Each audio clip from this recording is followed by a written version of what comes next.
আপনারা মায়েরা যারা আছে এই পুরুষ লোকের সব বুঝবেন, আমিও বুঝি না।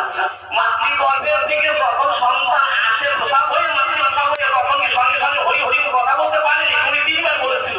উনি কি বললেন যে না না উনি ভগবান, উনি বলে ভগবান, এই ভগবান সে আবার মাতৃগর্ভ জন্মগ্রহণ করে আসিয়া চলে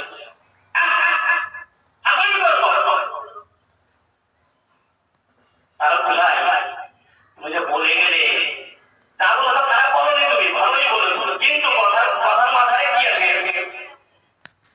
তারপরে আবার লাল বিছানা ডেঞ্জার দিয়ে তারপরে আমার লাঠির মাথায় ঝুলোই হাজার হাজার নতুন নতুন কালারের যে কাপড়গুলো আছে সেগুলো কত সুন্দর দেখা যায় রঙিন লোকের, কিন্তু সেগুলো না লাগাইলে লাঠির মাথায় লাগাইলে উনি বলে কি ওই হচ্ছে বিপদ সঙ্গ। ওরে বাবা এই ডেঞ্জার আবার বিপদ সঙ্গে আছে, কোথায় এমনি বিপদ সঙ্গে তাতে এর ভিতরে বিপদ আসলে কি? এ তো হরি নামে নিশান নিয়ে তার হরি হরি হরি করে তারা যারা চলে এই হরি নাম বিতাড়িত করে, এতে আবার বিপদ আসে কি নিয়ে বলে গেল ওরা বিপদ সঞ্চয়, ওরা বিপদ নিয়ে আপদ নিয়ে এই হরি নামে ঘুরে বেড়ায়। এইসব কথার মাধ্যমে কিছু কিছু হরিনাম করতে গেলে গোসাই যেভাবে প্রশ্ন দিয়েছিলাম তোমার এই সভায়, একে একে তুমি এসে প্রশ্নের জবাব ফিরে ভাই এই আসলের আশেপাশে আছেন যত নারী নয় বর্ণন করলে সভার পরে এই যে ডাঙ্কার বাড়ি দেওয়ার পরে নাকি ওই সঙ্গে বিপদ সঙ্গে সব পালাই বলে গেছেন। আমি বলে গেছিলাম ওনাকে, কিন্তু ওনার বিবরণটা বিস্তারিত হয়ে আমাকে বোঝাতে পারে নাই। চিন্তা করো একবার তাই তার কোথায় তোমার কাছে আমি কিছু আরো জানতে চাই, কি কারণে হরি নামে হরি হরি কয় নিশান খুলে কেন সবাই ডাঙ্কাতি বাজায়, ডাঙ্কা বাজাবার পরে একে একে মিলিত হয়ে তাদের এই হরি নামে তার ভিতরে একদম মিশ্রিত লীন হয়ে তাদের সঙ্গে যায়। এই কথাটা আমাকে বোঝাবে এই সভায়।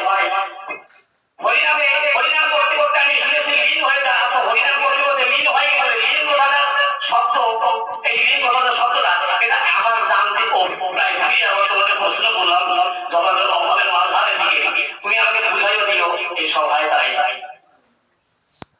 কত মানুষের জানতে অভিপ্রায় হয়েছে এই কথাগুলো, যেমন ভাবে একে একে বক্তৃতা দিয়েছে সভার পরে শেষে। তবে হরি কথা শুনতে হলে উনি একটু বলে হুলুর ধরির কথা শেষে।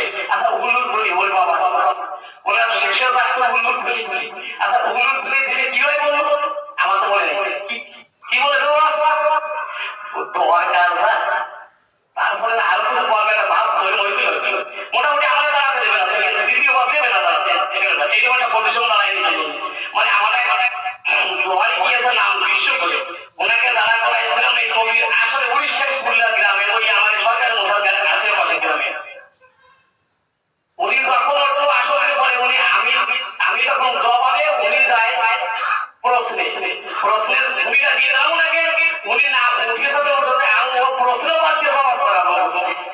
মানে এই অবস্থা ছাড়বে না ছাড়তো মনে হয় এইরকম। আচ্ছা যা হোক সেটা মানুষের ভক্ত যারা ছিল সবাই শুনে শুনে চলে গেল, ওনার তো ভালো লাগলো, মানে কি সুন্দর যারা চলে গেছে তারাও ভালো, আর যারা আসলে শুনেছে তারাও ভালো। আচ্ছা সবাই তো এই ভালো তুমি খারাপ।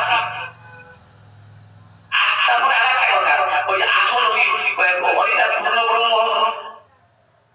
পূর্ণানন্দ, আচ্ছা পূর্ণানন্দর ভিতরে পার্থক্য কি এটা কিন্তু ভালো করে বোঝা যায় না, বুঝলেন? ওরা নিজের